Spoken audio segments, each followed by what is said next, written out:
Brazilian সমর্থকরা বিভিন্ন দলের উপর ভর করতে করতে আজকে আবার স্পেনের উপর ভর করছে। খেলাধুলা তো সবসময় মানুষের আনন্দের জন্য, এই আনন্দটা এমন হোক যাতে কেউ এই আনন্দে খেলাধুলা দেখতে যে বাংলাদেশে আপনারা জানেন যে আর্জেন্টিনা অনেক সমর্থক ফ্যান ফলোয়ার্স আছে।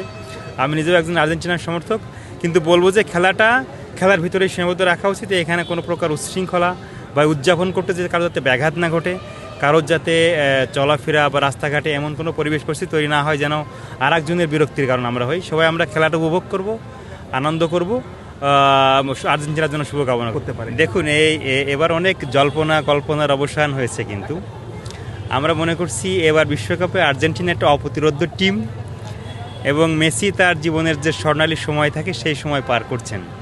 অনেকে বলছেন ব্রাজিলের সমর্থকরা এই বৃদ্ধ বয়সে এসে মেসি যে ঝলক দেখাচ্ছেন, আজকেও তিনি সেই তার ঝলকের প্রমাণ দিবেন, বা পায়ের যে ঝলক সেটি দেখাবেন। আমরা মনে করি আবারও আর্জেন্টিনা বিশ্বকাপ জিতবে এবং মেসির হাতেই বিশ্বকাপটা উঠছে। আমরা আর্জেন্টিনার সমর্থকরা সেটা প্রত্যাশা করছি।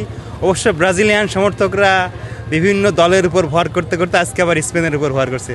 দেখা যাক, ফাইনালে খেলা মাঠে গড়াচ্ছে। আমরা আশা করছি আর্জেন্টিনাই কাপ জিতবে ইনশাআল্লাহ।